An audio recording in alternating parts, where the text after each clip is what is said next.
Hello, everyone. I'm Jean-Claude Beyond Mystic, and welcome to this evening's Wacky Woo. With me tonight is the one and only Mr. Dick ALLGIRE. You can find him on his new website at ffgrv.com, and you can find his work also here on YouTube at Future Forecasting Group. Mr. ALLGIRE, Dick, welcome back to the show. How are you? I'm great, Jean-Claude. Always great to do a segment with you.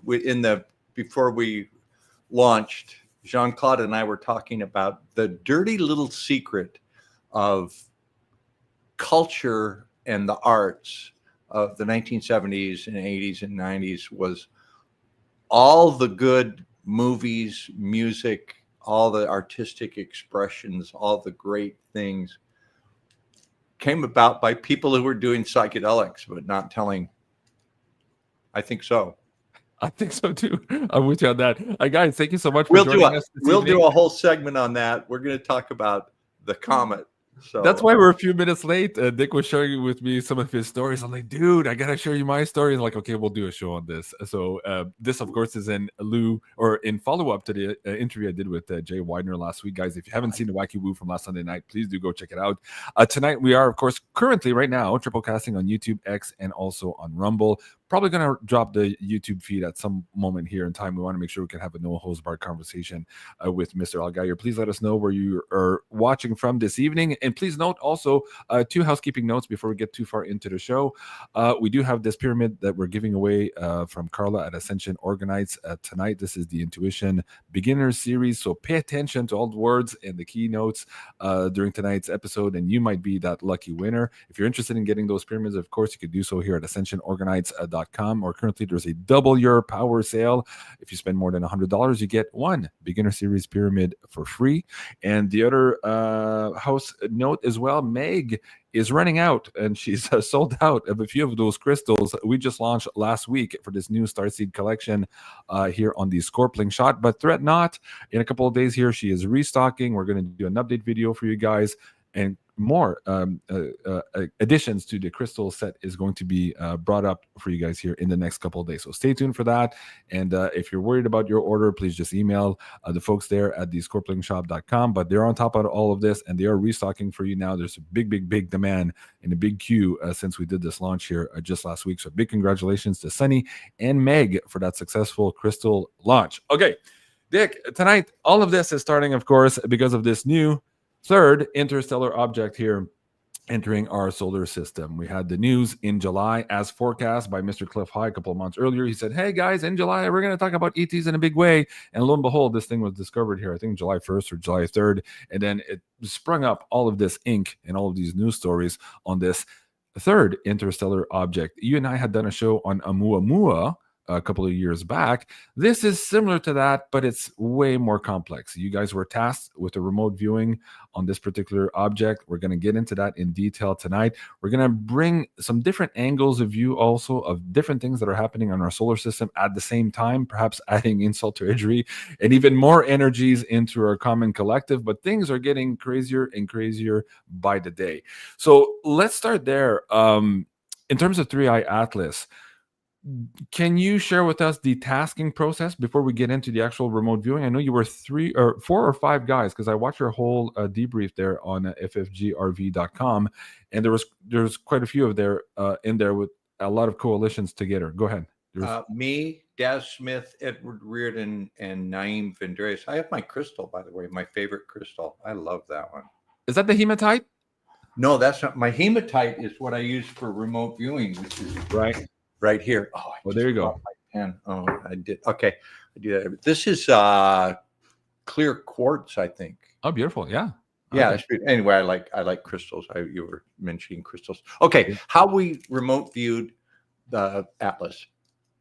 We at Future Forecasting Group, which is ffgrv.com, our new site. I have to learn how to say that.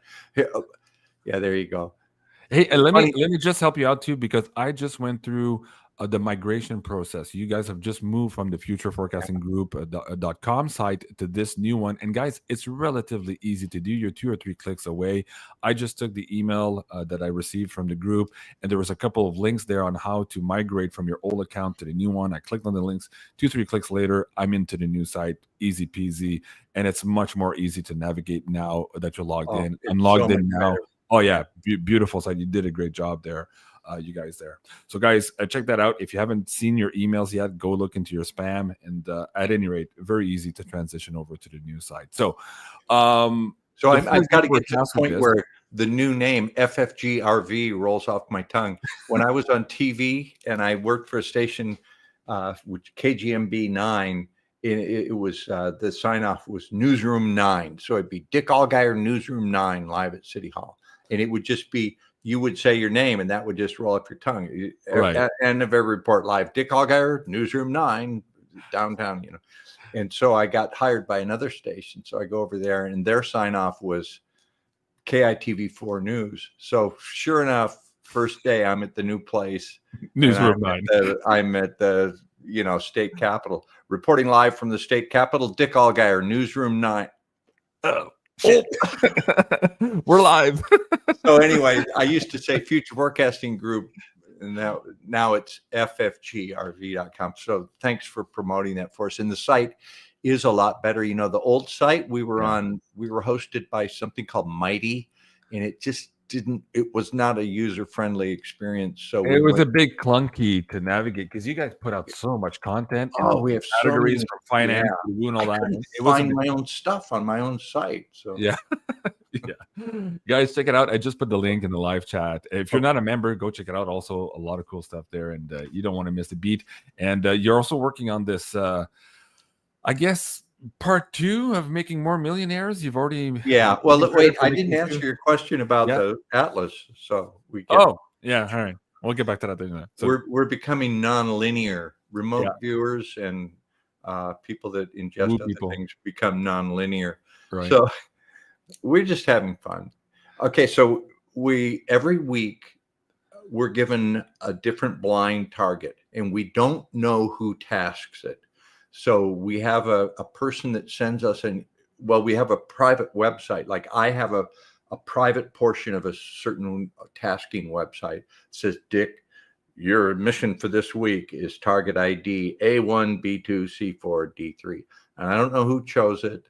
And sometimes it's cryptos, sometimes it's woo-woo, sometimes it's geopolitical, sometimes it's historical. We don't really know that. So some weeks ago, they said, all right, here's your target. I forget the target ID. It's a set of letters and numbers. So I sit down here at my desk and get my mind right, eat some good food. And I close my eyes and do my thing. And when you remote view, 9 times out of 10 or 95 times out of 100, it's going to be that was it, A1R0-L1NO. And so I'm expecting, you kind of expect you're going to be somewhere on Earth where you're going to see a person doing something, or you're going to see a landscape, or you're going to see a building, you're going to see an event where people are interacting, or some machine doing something, somewhere that a person would like walk out and go see something. Right. So I address A1R0-L1N0, and it's darkness, and I get motion and mass, and I go, wow, this is some big thing that's really moving fast. And that's all I knew. Is like, wow, this is something that's trucking along, and it's pretty dark. And so I do that, and I sketch that, and it takes me a while to, I go into it again, and I'm looking at the solar system. I got the idea of this comes to me in a flash of the elliptic, all these. Yeah, that was it. That's what I drew. It's like, this is the solar system, the elliptic orbits. I'm in space. Why would I be seeing this? Right. And so I'm describing that. And so at that point, are you used to being surprised by stuff, or were you second guessing? Yeah, well, you're thinking, oh fuck, maybe I'm just imagining this. I'm watching too much news. I'm probably wrong. Maybe I should reset here and start over. What were you thinking? what you're trained to do as a remote viewer is to accept whatever that's why you work blind. You have to have what we call a null moment where you address the target ID, A1R0-L1N0. You have to have no expectations. You have to just look, and whatever you get, you put it down and not try to decipher it and understand it or go any farther than just that one step. Like I see something that's big and it has mass and it's moving. Okay. Don't judge that. Next thing I look at, okay, I'm seeing the whole solar system. Like, okay. And so then I look again and I saw this big thing. That was the motion and mass one. Go to the next one that I actually drew it in with ink dots, and then I reversed image when I scanned it. That shows the night sky. Did I send you that one? Is it this one here? Yeah. No. I may have not sent that to you. Maybe I don't have it. That's okay. You can describe it here. Well, what I saw was a star field, like the constellations. Okay. So I'm expecting, like, why would somebody put me in deep space? Like, okay, I'm off. My subconscious is playing games. Like, I'm daydreaming about space here. I need to see. They're not going to just give me a target that's empty space. Like, so I'm expecting to see what's the point of this? Like people going to work and they're inventing something, or somebody's having a confrontation, some human drama. And so I keep looking, and every time I look, damn, I'm in space. And so I get the idea, put that one up where I saw the thing again, and I get the idea of it's being pulled through space by like a tractor beam. Like there's a point out here that's controlling it. Now, I'm not here to tell you that I'm omniscient and know the source of whatever this thing is. That may have been gravity that I don't know. I don't know what. All I know is some type of force is moving, and it's being pulled like by a tractor beam. Right. So as we're getting through this whole process, and I'm fascinated, and thank you for explaining that. There's always new people on the show, and they don't really know what RV remote viewing is and how you guys are tasked, and there's always questions. So thank you for sharing that. But what was interesting, I watched a full debrief as a member of the site, and there was one portion when Naeem is giving some of his data, and I heard him say, he's like, man, I kind of feel embarrassed writing this stuff down because it was so weird. And so, Naeem went into Naeem got the alien stuff. Yeah, exactly. Naeem went deep on the alien stuff, and Naeem is a good remote viewer. And okay, let me explain to your audience a little bit about how remote viewing works and how we approach it.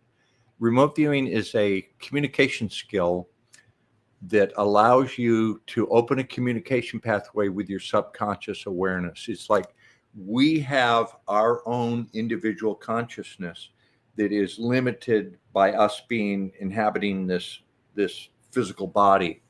So we have this illusion of an individual consciousness, but we are embedded in a greater consciousness field.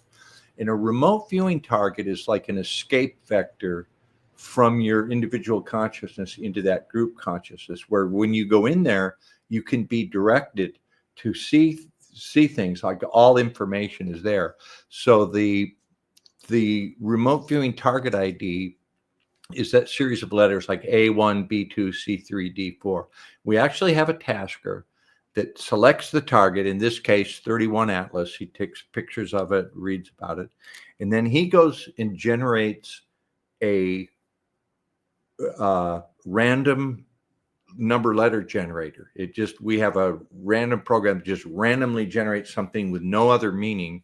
And then he affixes that to the target. He says, okay, this is target A1, B2, C3, D4. And then he states the target. He makes that connection in consciousness where that becomes the vector for our conscious. And the military developed this, and I've been doing it for 27 years now with Hawaii Remote Viewers Guild and Future Forecasting Group. So it doesn't make you omniscient. You have little moments of glimpses that come in through your window. You get a window to that consciousness, and you can have, like, I can see it for a second or two.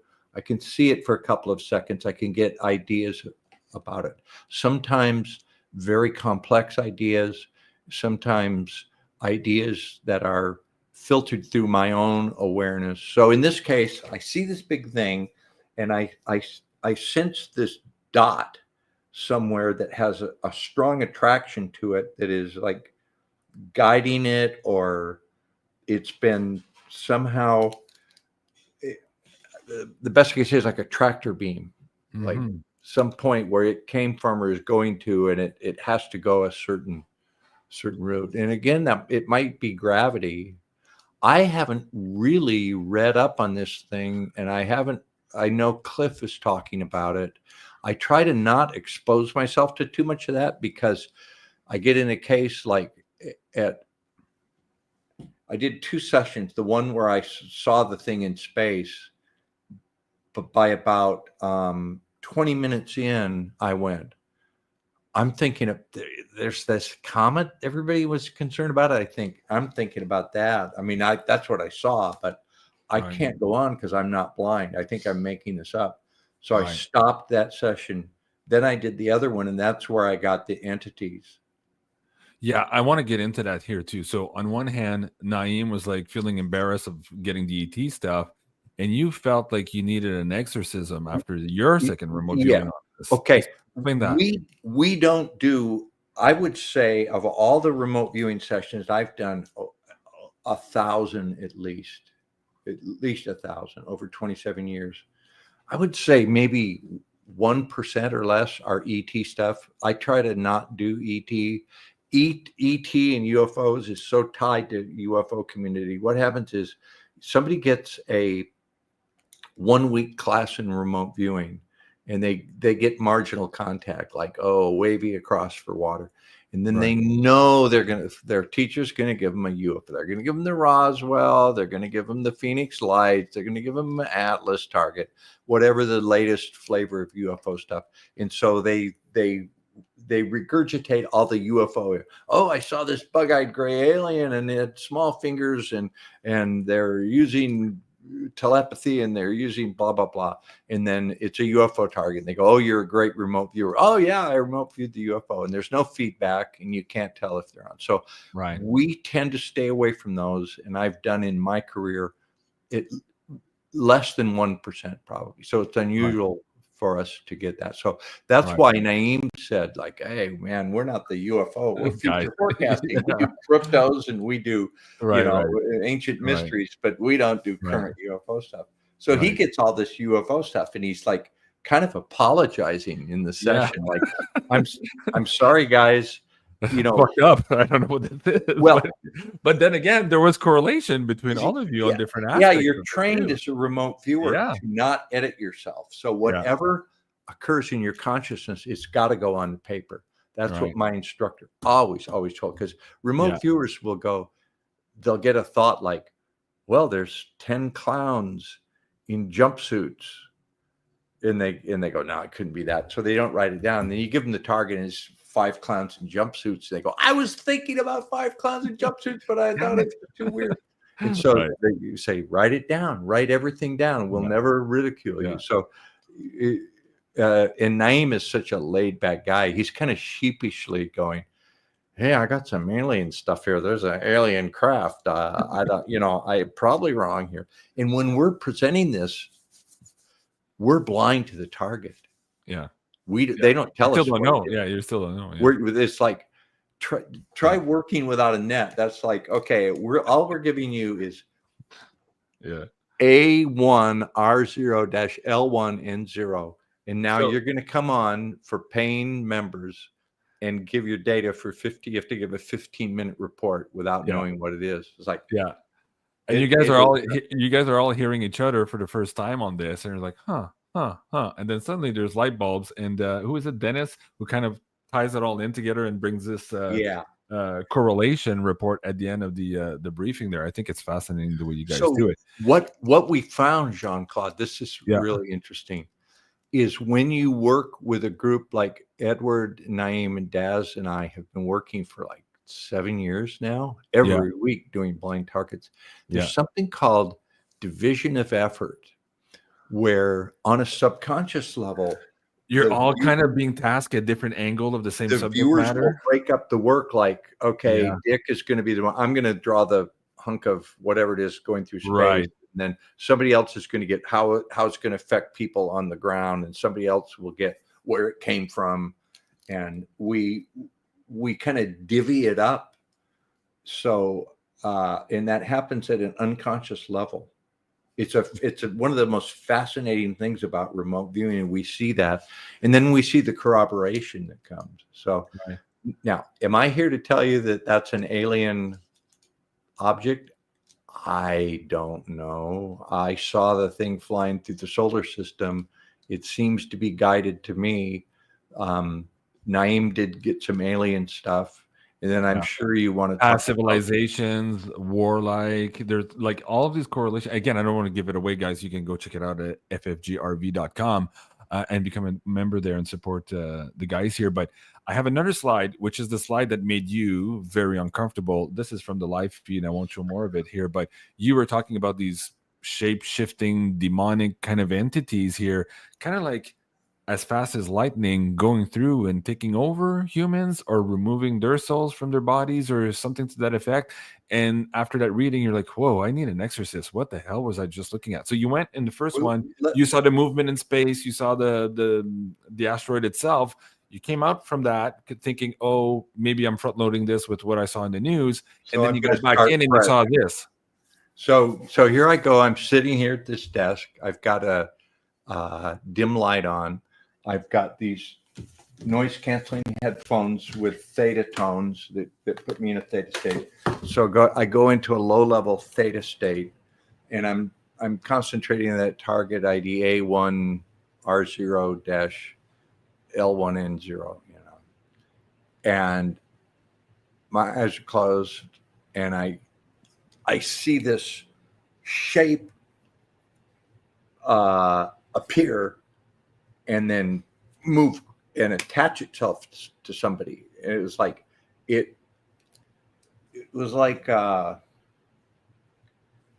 don't know if it was bat-like. It was like demonic.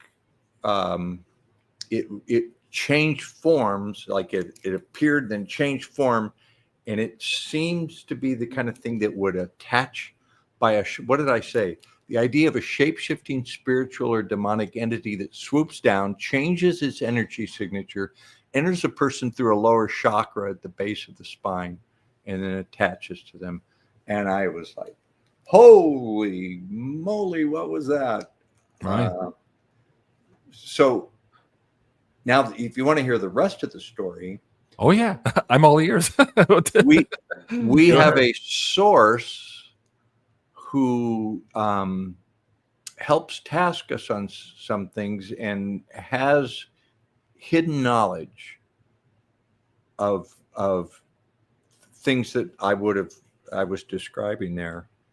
And I was kind of poo-pooing my data to him, going, I was off. It's just a comment. And I got these entities. And he said, no, Dick, you're going to find out that this is something that it moves between like solar systems with entities attached to it, spiritual entities, other dimensional things. And there's like an attraction that traps them in, and it comes through from time to time, and it will release them, and it's going to be wild. Are we looking at like a Archon Invasion 2.0? Like we've had this happen in the past and this is a recurring? I wouldn't say that, but that was kind of the general idea of what he was saying, or she was saying. Wow. Interesting. Now, you had something else in your remote viewing. I'm not sure which of the guys brought it up, but it had something to do with this object perhaps activating the sun somehow and having Oh, the that was sun. me. Yeah, yeah, that was me. Okay. Can Well, you okay. share that too? Because there's another slide. I wanted to bring this up with you last week when I saw it. Let me go back to the slide Do you deck. have the sketch I did of that? Yeah, let me just bring up this one here too. I spoke about this 2 3 weeks ago with Janine on a show. This massive structure, 100 times bigger than 3i Atlas, having sent a signal. And this is the picture we were given with that particular news feed. And you had this in your remote viewing as well. So let me see if I can bring this one up, or something very similar to it. Explain what you're seeing here, Dick. Okay. When I do a graphic, when I usually I'm there in session and then I see something and I sketch it with a pen. If I make a color image like this is indicative that I've had a very strong full color visual. Right. And I actually had to sit there, and it took me some time to, like, that was imprinted in my mind, is I thought it was the sun ejecting a solar flare, but it was this bright thing in space with something coming out. I didn't see two, I only saw one. But I actually took a white piece of paper and figured out that blue would reverse to yellow. So I drew it in blue. I should probably have it here. Man, my office is such a mess. But I drew that and I scanned it and then I reversed it. So black is white and blue is yellow, because I wanted to convey that that's what I saw. That's a very good image of what I saw when tasked with this target. I thought it was the sun giving a solar flare, but maybe it was that other thing that The other object that 100 times bigger than the Atlas. Yeah. Well, can you explain this though, the feeling that you have? Because here you wrote, it affects Earth in a weird way, like it powers an entity, EMF or hyper ionized, it breathes life into something.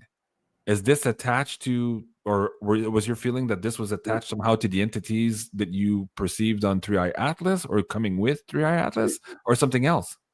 The idea was that there's this big thing. It may be the sun, but it emanates EMF or some plasma or something, and that will affect Earth and will affect us.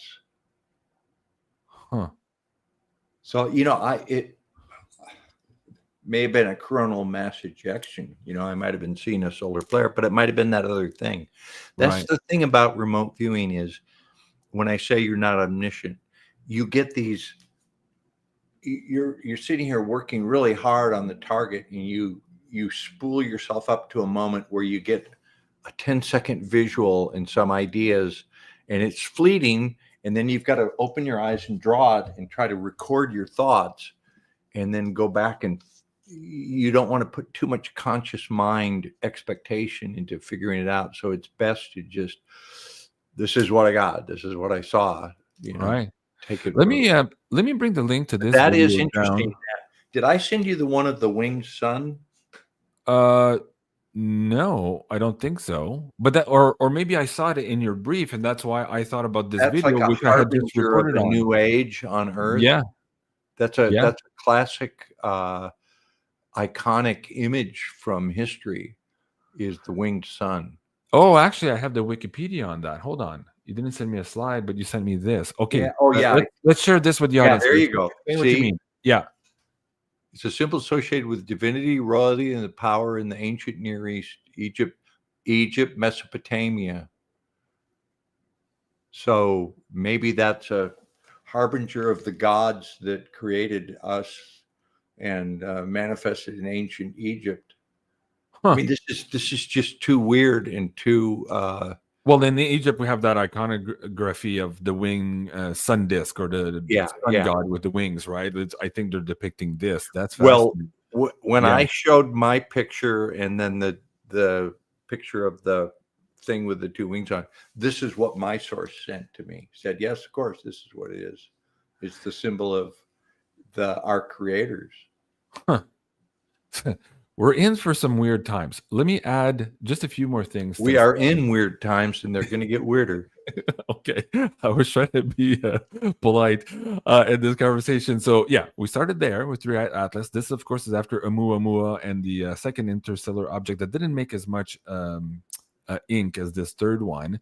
And then we had this idea that it was creating its own light. And there was a slide and some decodes from astronomers suggesting that it was emanating right now something equal to 10 gigawatts of power in terms of this illumination. And when I did this decode with Janine on it, this is a week or two ago, she says, oh, right now, whatever it's pulling out, whether that's 10 gigawatts or whatever it is, it's actually in stealth mode. We haven't seen anything yet in terms of the power that this thing can actually put out. It's dimmed itself. Yeah. That's the dim version. So I was like, okay, that's interesting. And now this one, this is 2 days ago, 3 days ago, 3 Atlas now apparently has nickel cyanide without the iron. And this they're saying here on Earth, this is almost impossible. It doesn't happen. So they're suggesting here that we're looking at engineering of sorts here, and this is absolutely not a natural man-made object. So as we keep moving the dial forward, we're getting more and more information that suggests that, okay, things ain't right here. This is not just a rock tumbling through space. Now, can you share to the extent that what you felt when you were looking at this versus what the other remote viewers felt as this? Is this a game changer for humanity in terms of us understanding that for the first time that we're absolutely not alone and there's something out there that we can't explain that is absolutely not natural? Is that coming into our field of view like in a real way, like substantial 100th monkey type of way that hasn't occurred yet, even though the Pentagon keeps leaking all these tic-tac UFOs, but nobody really cares? Is this the thing that's changing that, Dick? Or has the potential? I would be very careful about that because remote viewers have been burned in the past. Do you remember the Hale-Bopp scandals? Oh, yeah. If you recall, Hale-Bopp came through in 1997, and there was a well-known, well, there were two well-known remote viewers. One said there was an alien pathogen attached to Hale-Bopp, and that it would drop on Earth and wipe out all green plant life, and he was on a well-known radio show.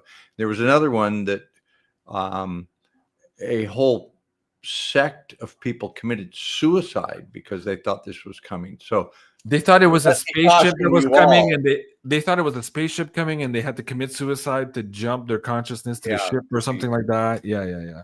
So let me throw cold water on all this. We don't want to have another Hale-Bopp. No. So I'm not going to. My sense of it was, it's a celestial, a space object, a physical thing moving really fast, some type of tractor beam guiding it or pulling it. And then we got entities and alien stuff. Remote viewers will notoriously make up a story, and it's happened in the past. So, but we're pretty good remote viewers, and that's the data that we got. Right. So we're going to see when's that thing's how. I don't really follow it that closely. Like, how close is it? When's it coming? Is it right now we're being told that it should be here close to our sun in October or November, and I think there's going to be a period of time in October to where we can't see it. So it's going to be behind the sun. And there's some people suggesting now, there was an astronomer just the other day suggesting that perhaps this thing just did a course correction. So now we're looking for a second and third validation that was indeed the case. And now people are surmising. Did a course correction? Yes, that was one astronomer's point of view a couple of days ago. And now they're looking for a correlation to that. How does a comet do a course correction? This is what I'm getting at here. So now people are extrapolating that would validate my data of something pulling it, tractor beam. Yeah, or changing it. Yeah. So there's a non-human intelligence basically behind the trajectory. That's what we're getting at. And so the timing of October was interesting because if and when it gets behind the sun here, presumably similar to what Oumuamua did, slingshot around the sun, there's going to be a period of time where we don't know if it's actually slingshotting or if it's just parked itself behind the sun and doing something we cannot see. And this is where perhaps October could be stressful for a lot of people for that reason. And that seems to be lining up also with Clafey's data, which suggested that his emotional tension values were through the chart like he had never seen before coming up for this October. Originally, he thought it was maybe finance, but now he's saying it could be the finance, but the finance might be in the toilet because of this ET stuff and some of the revelations coming from it and the reaction of humanity towards it. So this is kind of where I was going with you too, with the and again, I'm not asking you to make prophecies or any such, but your gut feeling. If we look at Oumuamua, there's 2 reports out there now suggesting that it was in fact not natural, right? But still, in human consciousness right now, it seems like a nothing burger. It's been forgotten. But is Three Eye Atlas the one that really lands here at the plane, so to speak, so that humanity realizes, oh, we're not alone, and there's something out there we can't explain, and it's doing something we don't know. But Like, why? I think Cliff addressed this. I was reading something today. Why? I think the ETs, the real ETs, they don't just travel fast on a rock. They can go instantaneous. They they pop into another dimension, come out the other side like that. Yeah. They wouldn't be attached to some celestial body that takes a month to go through our solar system. Or thousands of years from wherever this came up, and perhaps millions of years if it indeed came from where they think it's coming from. I wouldn't think that's their highest technology. No, but here's the thing, though. There are some out there who are suggesting that this Three Eye Atlas could be a manufacturing base of sorts that was sent out long time ago from a long-lived civilization who sends out these probes or these manufacturing bases across the universe with their sole mission to actually implement and create a Stargate at that location, right? In creating this galactic web of highways, so to speak. So we could be looking at something that's about to open up a Stargate just behind our sun. And then the question is, okay, at that point, what comes through just like that? Maybe that's what we're looking at here. We don't know. We just don't know at this point. But the trajectory that's going through in our solar system seems to suggest, just by the speed and the calculations and the proximity to all these planets that it's going by, suggests that this was planned in a hideaway. Avi Loeb was suggesting the same in his data. And now this course correction suggests again that, okay, there's something else afoot here that we don't understand. So there is an intelligence or a power source or something guiding this thing. And that's probably what you were picking up in your remote viewing session. Well, my view on the matter is, aside from Atlas, is not that this was an inert chunk of, space debris, Earth, and then it had water and chemicals, and somehow lightning struck and the chemicals turned organic, and then an organic one-celled organism divided, and then we gradually became human beings. I don't buy that story. My view is that there is something that made us in their image and likeness, and that they use DNA. And I did a remote viewing session. I'm just working on a presentation right now on the most impactful remote viewing sessions that I've done over 27 years. And one of the ones was, that was when I saw Lee Harvey Oswald. That's good. That's a good story. Yeah. But it was a target that we did for Bix, and it was the creation of the Grand Canyon. And one of the things that I saw on that, I need to find out. Dude, that's a good RV, man. That was where I saw the keeper of the DNA, where I saw this like Sumerian god. Yeah. That was they have my concept, and this was too strange for me to, I think, make up myself in my own mind. It was deep woo, I remember, and there was this weird blinding light too that blinded the guy. What was that technology? It was that Seth Tanner, or no, yeah. Seth. Well, we did a couple. We did one on that. Yeah. And then we did another one on the creation of the Grand Canyon. The creation one was looking at, like, how did Earth get terraformed?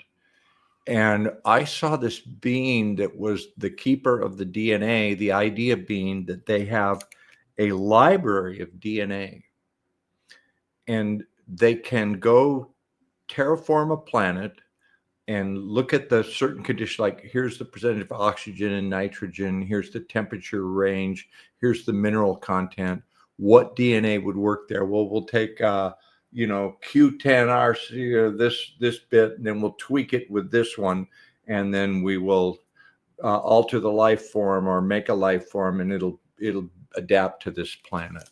And right. That was I don't think if there is some alien connection to 31 Atlas, that this will be the first contact that humanity will have with ET. I think ET created us, and I'm been with here you the on whole that. time. And I'd go as far as to say that perhaps we are ourselves ETs. There are a lot of people in our circles who believe that perhaps we are remnants of a civilization long lived ago on Mars, and that something happened there and I had them saw move that. here. And the moon was probably placed in here in orbit in order to calm down this planet so that it could be terraformed, so to speak. So there is all of that, and perhaps this 3i Atlas is part of that somehow. Like it's maybe it was actually going back to Mars for some reason, and now realizing, yeah, the guys are not on Mars anymore; they're on Earth. What the hell do we do now? So, Well, won't be interesting if October and November it comes from behind the sun and all that happens. That will be wild stuff. So will be wild. Hey, listen to this too. I wanted to get your take on this. Well, first of all, before I get to the next segment, did you have anything else in this remote viewing, either from Naive, from Daz, or from Ed, that you think we must share tonight, that you think would be a good teaser here in trying to explain what the hell this thing is truly all about?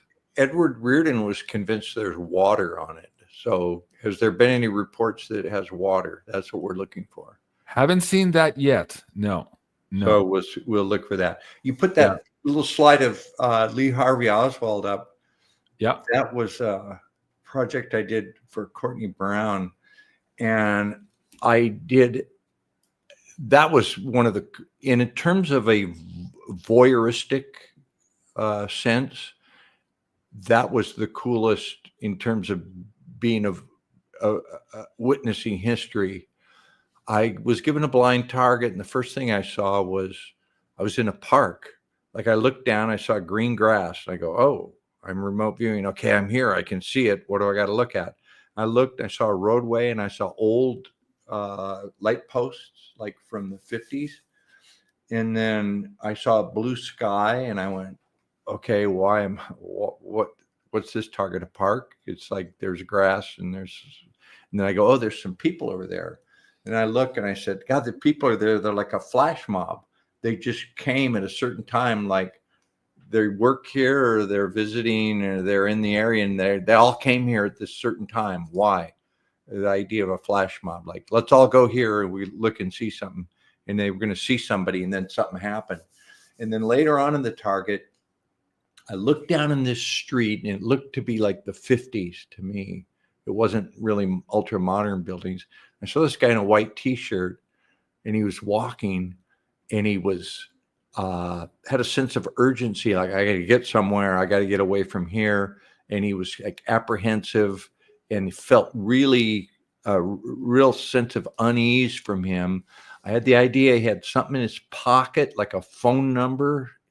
It wouldn't be a time when you had cell phones. It'd be like you'd have a phone number. You'd have to go find a phone, telephone booth, call somebody.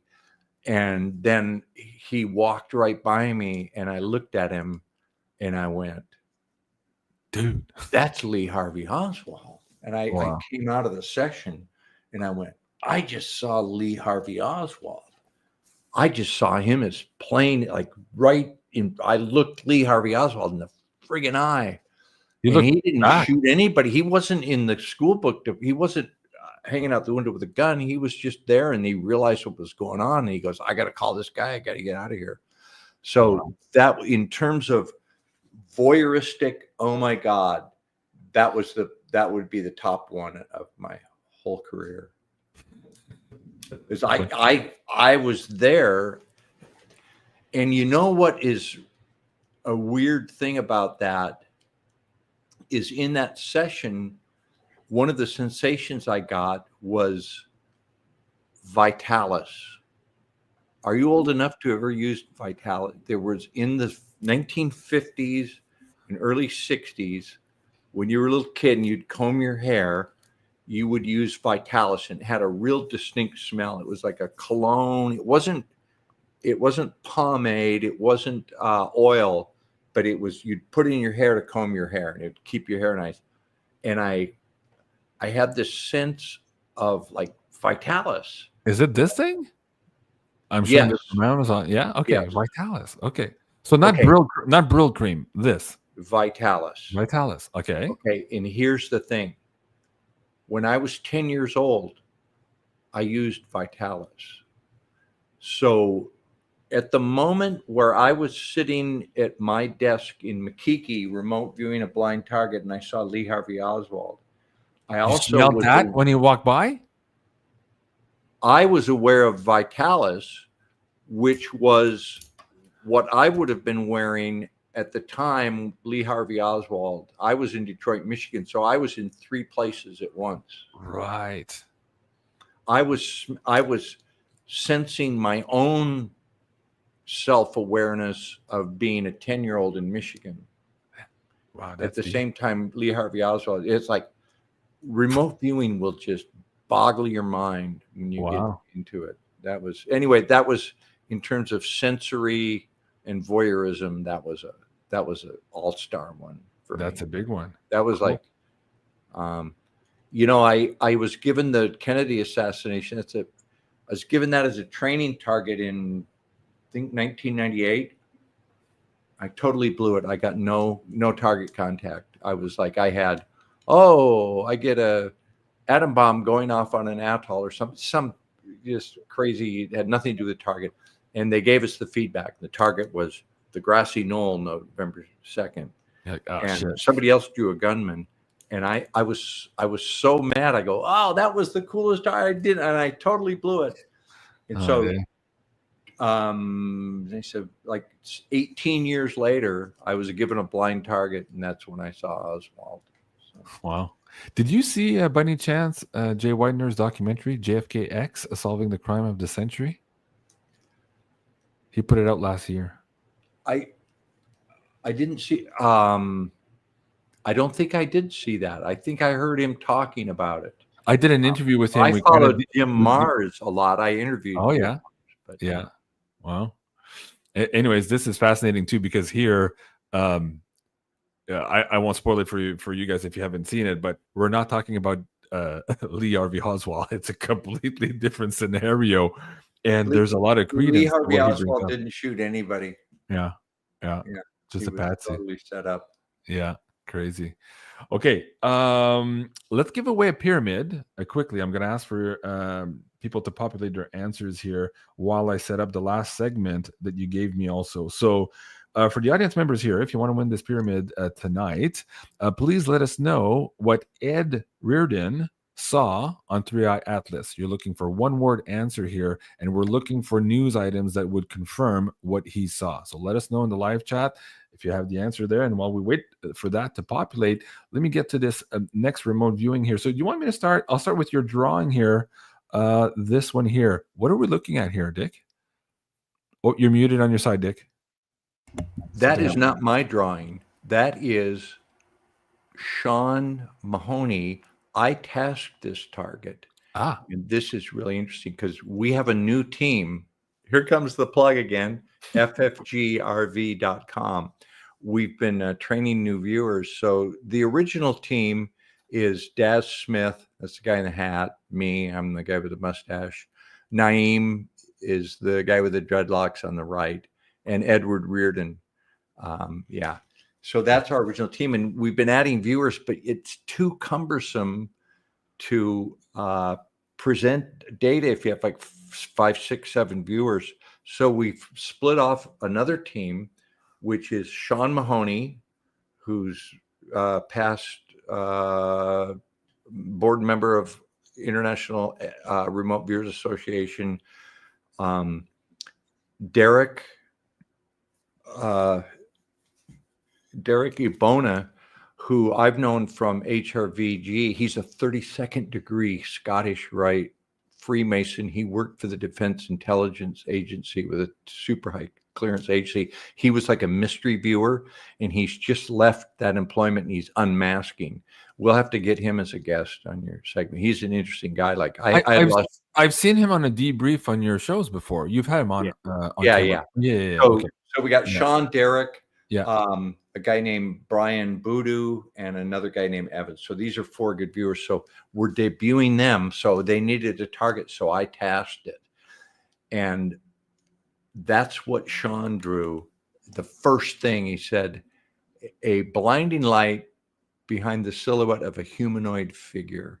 And do you have the tasking document next? There you go. The target was Tesla Optimus robot Generation 8 rollout introduction. But like they're going to have the light show and have the thing walk out and introduce. This is our newest robot. And this will probably happen. What are they on Generation 3 now? So this may be 5 years from now or more. Wow. Like the tasking is what is the Optimus Tesla robot going to be in a few years? And so exhibiting target contact, Sean draws this robotic thing and Derek draws the robotic thing. And what they got was surprisingly a lot of data about medical treatment. These robots attending to humans, or also the idea that you can't distinguish between a robot and a human. Like Sean said, I knew it was a humanoid figure, but I thought it was a real person. Wow. So, and with that, we can probably go to the private site, and I'll tell you more about why I think robots would be giving medical care, but we wouldn't want to say that on YouTube. You're right. Is that wink, wink, nod, nod? Sure. Have you seen this Westworld series? Yeah. Oh, yeah. I remember that. Yeah, that's crazy. So we might not be far away. That's predictive programming. Yeah. Wow. That was to prepare us. Right. Yeah, that's predictive programming right there. Okay. Why don't we do that? Let me drop the YouTube feed because I want to hear the answer now. So for those of you watching on YouTube that are about to lose the feed, come and join us on Rumble for the crazy answer here. And join us at ffgrv.com and you can see that full session on the robots. We upped our prices before you lose YouTube. I got to give the plug. Okay. We charge money because, one, we pay the remote viewers, and two, we don't just do remote viewing for fun and games for entertainment. It is entertaining, but we're more about helping you navigate your financial future because we're in the transition to a new financial system. Yeah. And we have made over 200 new millionaires. Mm-hmm. And now we're helping people who have achieved wealth in cryptos, helping them navigate the compliance and to how to best use your wealth to better humanity and make a better place. Like, let's team up together, those of us who made a bunch of money in cryptos, and let's do something make the world good for place. people. And also, next year is the year you're going to have to come to grips with taxes, and we have an accountant that will help you in a totally confidential manner see what your liability is. You're going to need, you know what I just did, Jean-Claude, I'm going off in a whole different direction. We'll get back to the robotic medical treatment in a second. I just spent a week, well, not a week, but a couple of days doing spreadsheets for our accountant, who is numeratus.com, where I took all my crypto assets. I was afraid to put everything in one wallet, so I spread it out over wallets and exchanges. Yeah. I've got so many addresses. I put every address of every asset in a Excel spreadsheet, gave it to this accountant, and he has a guy that can run it through they have a program with AI software that can track all your transactions and tell you what your liability is for there. So if the IRS comes knocking, and they're already starting to contact people. I know 2 people that got letters from the IRS. Hey, 2022, you didn't report your transactions.